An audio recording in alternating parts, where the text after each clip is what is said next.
Rede TV News. Presidente Lula assina decreto e TV 3.0 é a nova tecnologia da TV aberta. Novo sistema vai revolucionar a maneira de ver televisão e trazer mais qualidade de som e imagem e interação com o público. E você vai ver também. Polícia Penal começa a vigiar ex-presidente Jair Bolsonaro 24 horas por dia. Risco de fuga foi alertado pela PGR ao ministro Alexandre de Moraes.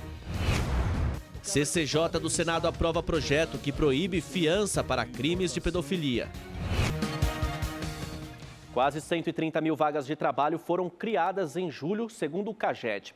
Apesar do saldo, que é positivo, o resultado é o pior para o mês desde 2022.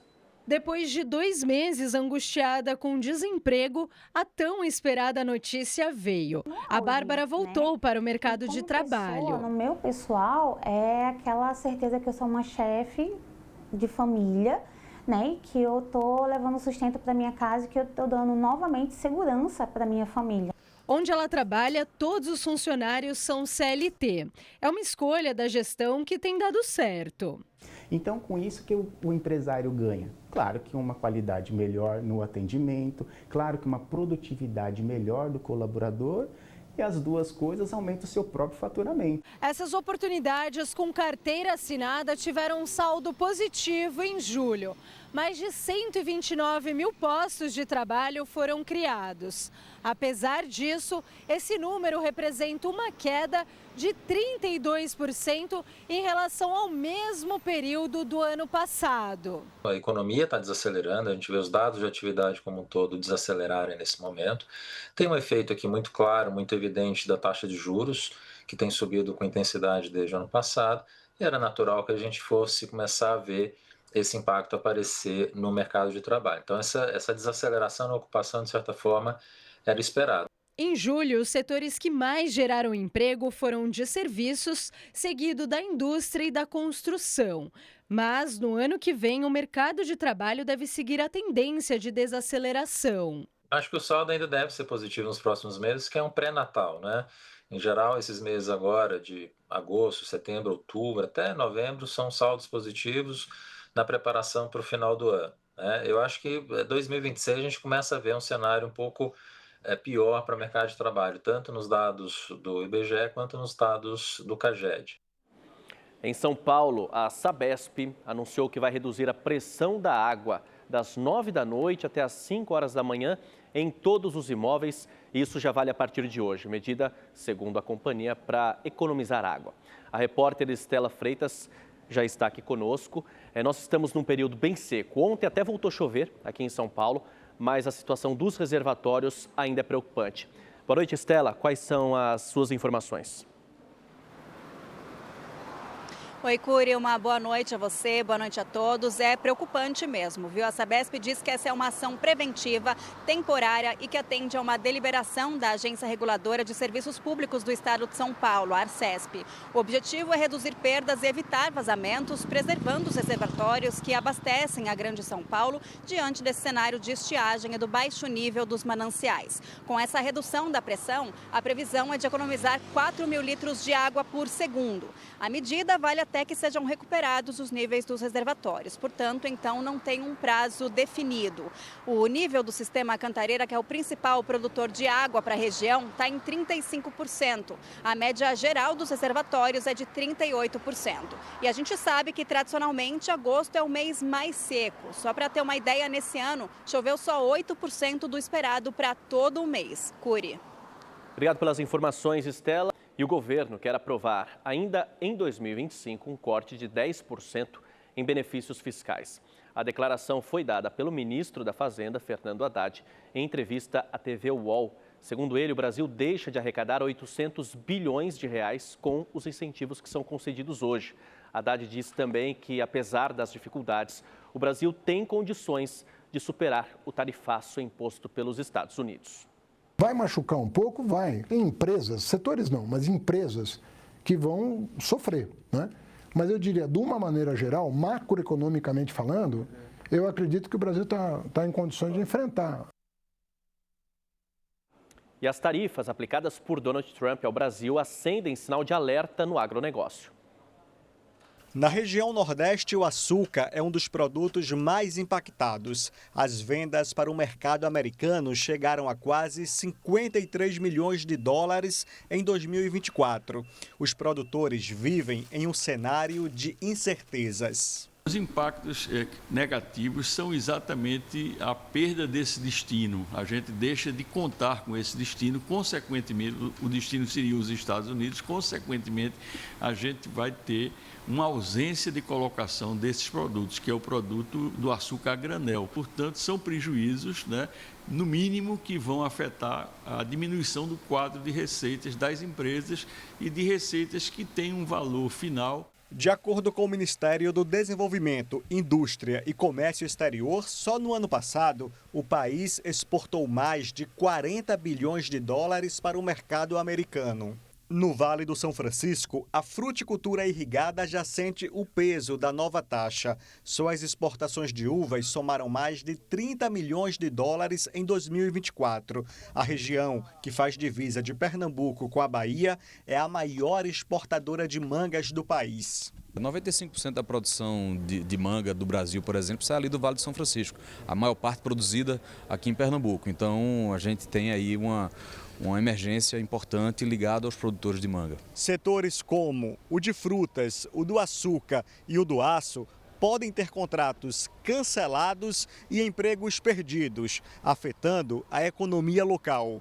Os derivados de petróleo completam a lista de produtos afetados pela medida. São Paulo é o maior exportador brasileiro para os Estados Unidos, com destaque para aeronaves e combustível. Em seguida, vem o Rio de Janeiro, com petróleo e aço.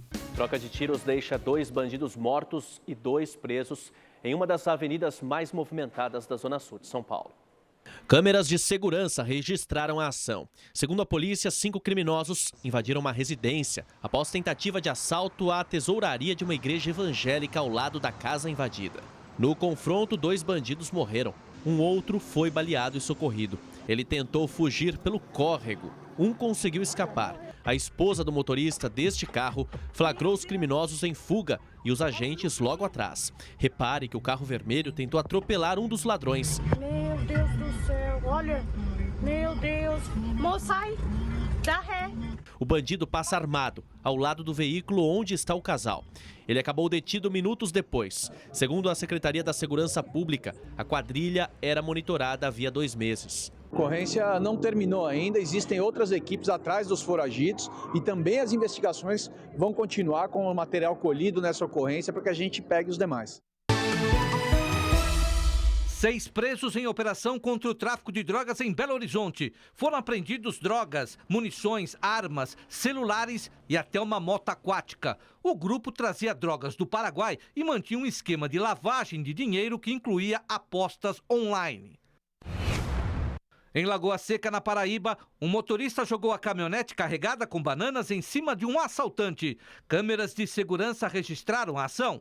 O ladrão de moto aborda o motorista de um caminhão. Em seguida, aparece o veículo e atinge em cheio o comparsa que dava cobertura ao assalto. Ele morreu na hora. O bandido conseguiu fugir. O motorista prestou depoimento e foi liberado.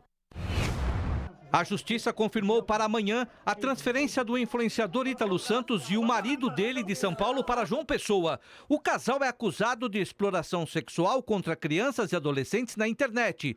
A viagem será feita num voo comercial. Ainda no noticiário policial, 4 bandidos encapuzados e armados com fuzis trocaram tiros com vigilantes de um carro forte durante uma tentativa de assalto a caixas eletrônicos dentro de um mercado em Osasco, na região metropolitana de São Paulo. As imagens que você vê mostram os criminosos atirando em direção aos vigias com a loja cheia. Entre os clientes, um pai com um filho no colo.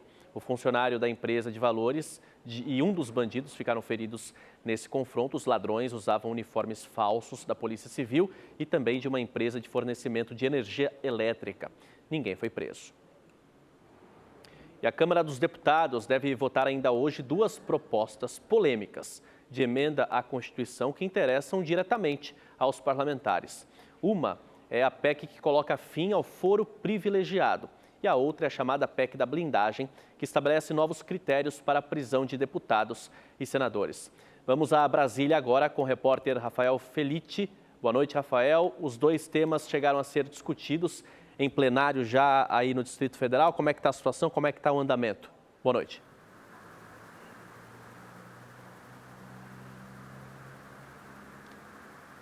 Oi, William. Boa noite a você, boa noite a todos que nos assistem. Neste exato momento, o presidente da Câmara, Hugo Mota, ainda costura acordos para colocar essas duas propostas em votação, mas a tendência é que sim, os dois textos sejam votados até o fim do dia ou que passem um pouquinho na madrugada de hoje para amanhã. Sobre o fim do foro privilegiado, os parlamentares querem transferir do Supremo Tribunal Federal para a primeira instância a competência para julgar crimes específicos, como corrupção e lavagem de dinheiro, no caso de algumas autoridades, como deputados estaduais e federais, senadores, ministros de Estado e governadores. Restauriam, sob o crivo do foro especial, os presidentes da República, do Supremo Tribunal Federal, da Câmara e do Senado. Já sobre a PEC da blindagem, o objetivo é proteger deputados e senadores de prisões e até mesmo de investigações.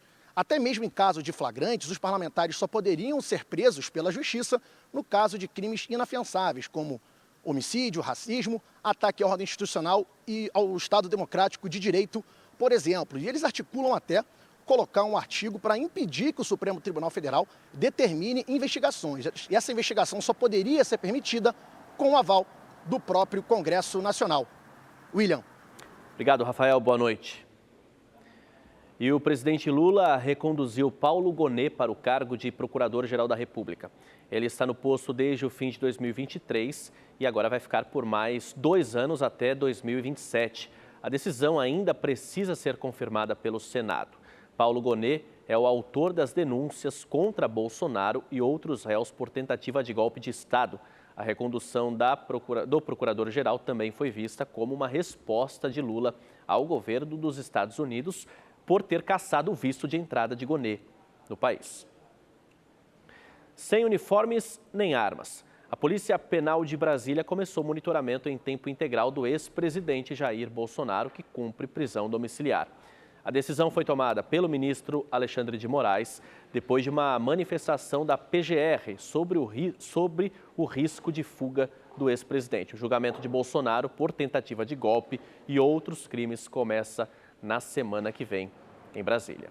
E TV News de volta, agora sim, com o contato refeito com o repórter Matheus de Luca, que está lá no Congresso Nacional em Brasília. Matheus, a gente falava que depois da denúncia do Felca, o Congresso correu atrás, o Senado correu atrás e votou, enfim, o projeto que combate a adultização de crianças nas redes sociais. Quais as informações? Boa noite. Boa noite, William. A proposta aprovada hoje pelos senadores já havia sido analisada na semana passada pela Câmara. O texto exige que as empresas de tecnologia criem mecanismos para evitar a exposição de crianças e adolescentes a conteúdos indevidos. A partir de agora, a conta de menores de idade devem ser vinculadas à de um responsável. E as plataformas de redes sociais deverão criar ferramentas para possibilitar a denúncia de conteúdo impróprio. Material abusivo e de teor criminoso deve ser removido imediatamente. E essas ações deverão ser comunicadas às autoridades. O projeto prevê multa de até R$50 milhões para quem descumprir essas normas. E um outro projeto de proteção às crianças também foi aprovado hoje na Comissão de Constituição e Justiça, também aqui no Senado. Os senadores aprovaram o projeto que impede o pagamento de fiança para crimes ligados à pedofilia. Como se trata de um projeto terminativo, o texto segue diretamente para análise da Câmara, caso não sejam apresentados recursos. William. Obrigado, Matheus. Boa noite, bom trabalho. E eu quero deixar um convite para você amanhã, ao vivo, a partir das 9h30 da noite, tem Série B, aqui na tela da Rede TV. Remo e Criciúma se enfrentam na abertura da 24ª rodada da competição. Promessa, claro, de um jogaço. Já anota aí, para não perder. E o Rede TV News fica por aqui. Muito obrigado pela companhia. Tenham todos uma excelente noite.